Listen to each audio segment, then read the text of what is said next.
नमस्कार friends, Shubhi plants update में आपका स्वागत है। फ्रेंड्स, आज की इस वीडियो में हमारा टॉपिक है गुड़हल की पत्तियों का पीला पड़ना, जो कि हम सारे गार्डनर्स की एक मेन प्रॉब्लम है।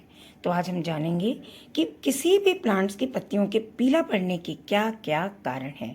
आप ये सामने जो देख रहे हैं ना, ये गुड़हल का पौधा है और उसकी पत्तियाँ मोस्टली इस तरह से पीली हो चुकी हैं।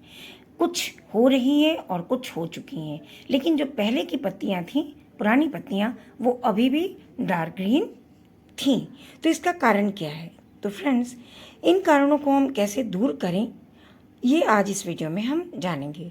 तो ये जो पत्तियों का पीलापन है, ये है क्लोरोसिस के कारण, जो कि क्लोरोफिल के अभाव में ही स्टार्ट होती है। यानी जब पौधा अपना खाना सनलाइट के अभाव में नहीं बना पाता, तो ये प्रॉब्लम अधिकतर प्लांट्स में स्टार्ट हो जाती है। इसमें लीव्स की नसें दिखने लगती हैं, पत्तियों का रंग पीला पड़ने लगता है, बिल्कुल मेरे इन गुड़हल की पत्तियों की तरह। मेरे इस गुड़हल के पौधे की मैक्सिमम पत्तियां पीली पड़ना स्टार्ट हो गई हैं, कुछ पीली पड़ने लग रही हैं, पीली पड़ भी रही हैं, और कुछ तो बहुत ज़्यादा हरी भी हैं। जो पुरानी पत्तियां हैं वो नीचे आप देखेंगे इस पौधे में कि काफ़ी हरी भी हैं। तो ऐसा तब भी होता है जब सॉयल का पीएच काफ़ी हाई हो जाता है, सॉयल एल्कलाइन हो जाती है, आयरन और मैग्नीशियम की डिफिशियंसी शुरू हो जाती है, तब भी क्लोरोसिस की समस्या खड़ी हो जाती है। या फिर जब हम अपने प्लांट्स को अंधाधुंध फर्टिलाइज़र देने लग जाते हैं, उसमें फॉस्फोरस की मात्रा ज़्यादा होती है, क्योंकि हम ये चाहते हैं कि हमारा पौधा ज़्यादा से ज़्यादा फ्लावरिंग करे और जल्दी से जल्दी इसकी ग्रोथ अच्छी हो। तो ओवर वाटरिंग, इसके अलावा ओवर वाटरिंग की समस्या भी क्लोरोसिस की समस्या को बढ़ाने का एक मुख्य कारण है। कई बार जब मेरे इस पौधे की मिट्टी को, जो कि पूरी टाइम गीली ही नज़र आए, और फिर भी अगर थोड़ी बहुत भी सूखती है मिट्टी, तो हमें लगता है शायद पौधा मर ना जाए या पौधा सूख ना जाए। जैसा कि आप जो देख रहे हैं कि इतनी पत्तियां जो पीली हो रही हैं, उसके प्लांट की मिट्टी को आप देखें, काफ़ी गीली, इतनी गीली है, और उसमें दुनिया भर की बीड्स लगी हुई हैं। ये नई नई घास निकली हुई है। ये घास ही पानी को रोकने का काम करती है। बीड्स जितनी भी हैं वो पानी को रोकने का काम करती है। तो पहला काम, अपनी मिट्टी से बीड्स को हटाएं, क्योंकि आप देख भी रहे हैं कि मिट्टी बहुत ज़्यादा गीली है, लड्डू के जैसी। तो जब इसमें नमी खड़ी रहेगी, तो ये इतनी ज़्यादा नमी रहेगी तो पौधा सांस कैसे लेगा, रूट्स इसकी सांस कैसे लेगी, खाना कैसे बनाएगी। और जब मिट्टी सूखी होती है तभी रूट्स में एरिएशन अच्छे से होता है, ऑक्सीजन रूट्स तक पहुंचती है, और भोजन भी बनाने के तभी रूट्स सक्षम होती है। तो जब पानी खड़ा रहेगा तो कभी भी हम अपने पौधे में पत्तियों को हरा नहीं देख पाएंगे, क्योंकि रूट्स खाना ही नहीं बना पाएगा, और जब रूट्स नहीं बनाएगा खाना, तो ओवरऑल प्लांट्स को वो खाना नहीं दे पाएगा। तो सारे न्यूट्रिशंस उसके धरे के धरे रह जाते हैं, और पत्तियों में सबसे ज़्यादा पीलापन तब आता है जब उसमें मैग्नीशियम और आयरन की कमी होने लगती है। और जब कभी मिट्टी भी अल्कलाइन हो जाती है तो सल्फर की कमी हो जाती है फ्रेंड्स। तो इन सारी बातों को हम नज़रअंदाज नहीं कर सकते। तो ऐसी स्थिति में हम क्या करें? पहला काम तो हमारा ये होना चाहिए कि हम इस मिट्टी में पानी देना बंद कर दें कुछ दिनों तक, 3 से 4 दिनों तक। और जब आपको लगे कि ये मिट्टी सूख रही है हल्की सी, तब आप इसमें हल्का पानी दें, अन्यथा पानी ना दें जब तक कि ये सूख ना जाए मिट्टी। जब मिट्टी सूखेगी तभी ये पौधा अच्छे से सांस लेगा, रूट्स तक ऑक्सीजन पहुंचेगी, और तब हमारा पौधा खाना बनाना शुरू करेगा, और हमारे पौधे की पत्तियां भी धीरे धीरे हरी होती जाएंगी। अब दूसरा कारण ये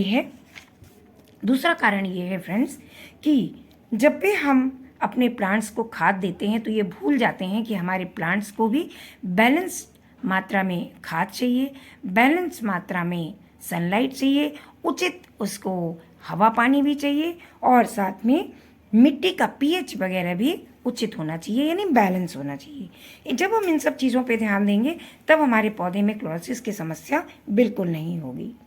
अब आती है बात, ये आपको देखना है कि आपके पौधे की मिट्टी कैसी है, चेक करना है, और तब आपको जानना है कि ऐसी कौन से कारण हैं जो आपके पौधे को बीमार कर रहा है। अब साथ में हम ये भी जानेंगे कि जो हमारे पौधे में जो हमारी मिट्टी है, इसमें हमें चेक करना होगा कि कभी भी जब इसमें हल्की भी नमी रहे, पानी की नमी रहे, तो हमें इसमें वाटरिंग नहीं करनी है, क्योंकि जब वाटरिंग अधिक हो जाएगी, पानी नीचे तक पहले ही मिट्टी गीली है और पानी डालने से गीली होगी, तो हमारा पौधा सांस नहीं ले पाएगा। अब तीसरा काम ये है कि पौधे में हमें सिर्फ 2 ही खाद देनी है। ये है मैग्नीशियम यानी कि MgSO4, एप्सम सॉल्ट। इसका आप 1/4 चम्मच ले लें, वो भी छोटा चम्मच, और आधा लीटर पानी में इसको अच्छे से घोल लें। उसके बाद क्या करना है फ्रेंड्स, वो बताती हूँ। दूसरी चीज़ है आयरन की डिफिशियंसी को हम कैसे पूरा करें। अगर हम होममेड खाद बनाकर डालें तो आपके घर में बहुत सारी ऐसी कीलें होंगी जो जंग लगी हुई हैं, जिसे मैंने 12 घंटे के लिए पानी में भिगो के रखा था और अब डालने जा रही हूँ। तो मैं पानी नहीं डालूंगी, सिर्फ आपको दिखाने के लिए मैंने लिया था। मैं अक्सर बदल बदल के देती हूँ। तो इसमें भी देखिए पानी का रंग वैसे ही काला हुआ है। उसमें एप्सम सॉल्ट 1/8 यानी कि 3 ग्राम लेकर मिक्स कर लें और हल्के से पानी में डाइल्यूट करके आप अपने पौधे के पत्ती पर छिड़क दें। दूसरे कारण है जो आज मैं देने जा रही हूँ, वो है चिलेटेड आयरन। ये आयरन डस्ट है, ये आप किसी भी सीड शॉप से ले सकते हैं या ऑनलाइन भी परचेज कर सकते हैं। ये है आयरन पाउडर। अक्सर हमारे रोज प्लांट्स को या गुड़हल के पौधे को आयरन डस्ट बहुत पसंद है। अब आप चाहे होममेड उसे दें आयरन, जैसे कि कीलों को भिगोकर, या फिर एक सरिया लोहे की भी आप अपने प्लांट की मिट्टी में गाड़ सकते हैं। तो हमने ले लिया है आधा चम्मच जिलेटेड आयरन डस्ट यानी आयरन का पाउडर। ये आधा चम्मच हमारे दोनों प्लांट्स के लिए काफ़ी है और आधा लीटर से कम पानी में हमने इसको डाला है, जिसमें हमने मैग्नीशियम सल्फेट डाला था यानी एप्सम सॉल्ट भी डाला था। अगर एप्सम सॉल्ट हम 3 पिंच ले रहे हैं यानी कि 3 ग्राम ले रहे हैं, तो आयरन डस्ट हमको लेनी है 1/2 यानी कि आधा चम्मच। अब इन दोनों को अच्छे से हम घोल लेंगे और उसके बाद आपको ये ध्यान रखना है कि आपको पौधे की मिट्टी में बिल्कुल नहीं देना है, बल्कि आपको सिर्फ इसकी लीव्स में अच्छे से स्प्रे कर देना है। हर एक लीव्स में आपको इसको डालना है, जिससे कि हमारा ये जो दोनों खाद दे रहे हैं ये मेरे पौधे की मिट्टी में ना पड़े। अब ये 10 दिन के बाद आपको फिर से इसका अपडेट मैं दे रही हूँ। यही चिलेटेड आयरन मैं अब मिट्टी में डालूंगी, क्योंकि देखिए अब 10 दिनों के बाद वो एक बार के छिड़काव में काफ़ी असर पड़ा है और आप देख रहे हैं कि पत्तियां काफ़ी ग्रीन होती जा रही हैं। ये है 10 दिन के बाद का अपडेट और हमारा ये जो प्लांट की मिट्टी है ये भी अच्छे से ड्राई हो गई है। तो अब हम इसमें यही हाफ चम्मच हमने उसमें डाला था डाइल्यूट करके पानी में। अब ये 15 दिन के बाद डाइल्यूट करके नहीं डालना है, बल्कि सीधे आप अपनी प्लांट की मिट्टी में डाल सकते हैं। तो ऐसे नहीं, बल्कि हल्का सा मिट्टी को आप ऊपरी 3 इंच हटा दें। उसके बाद तब आप इस पाउडर का छिड़काव चारों तरफ, गमले के चारों तरफ की मिट्टी पे डाल दें। और साथ में ये एप्सम सॉल्ट, इसे भी आप 3 ग्राम ले लें, जो कि 1:8 के रेशियो पे होता है, यानी मुश्किल से 3 ग्राम यानी 3 चुटकी इस पर डाल के और आप इस पर जो पौधे की मिट्टी है इस पॉट की, गमले की, उसको अच्छे से चढ़ा दें। उससे ये होगा कि ये जब पानी बरसेगा तो बहने नहीं पाएगा। ये जो खाद आप डाल रहे हैं ये बहुत इंपॉर्टेंट है। ये दोनों डिफिशियंसी को पूरा करेगा, यानी दोनों की कमी को पूरा करेगा, चाहे वो आयरन हो और चाहे वो मैग्नीशियम हो।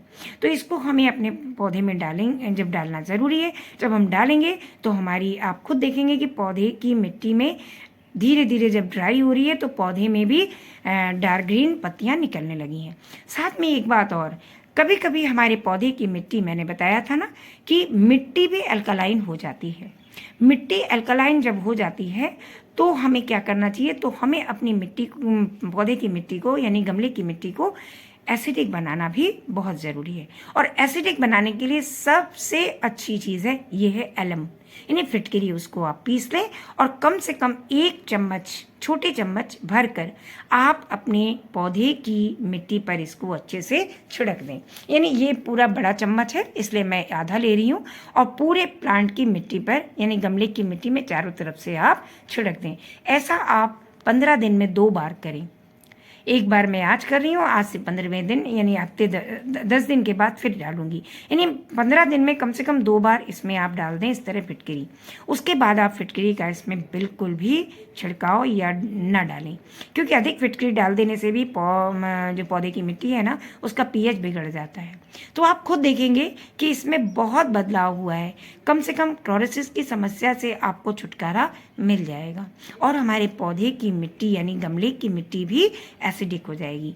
आपको भी पता है और हम सब गार्डनर जानते हैं कि अगर हमारे गमले की मिट्टी पौधे की जिसमें पौधा लगा हुआ है अगर वो एसिडिक होती है तो तभी हमारे पौधे में फूल खिलते हैं, अच्छी मात्रा में, अच्छी क्वांटिटी में। तो बस फ्रेंड्स, आज की इस वीडियो में मैंने लगभग सारी बातों को समेटा है और मुझे उम्मीद भी है कि आपको काफ़ी जानकारी मिल गई होगी।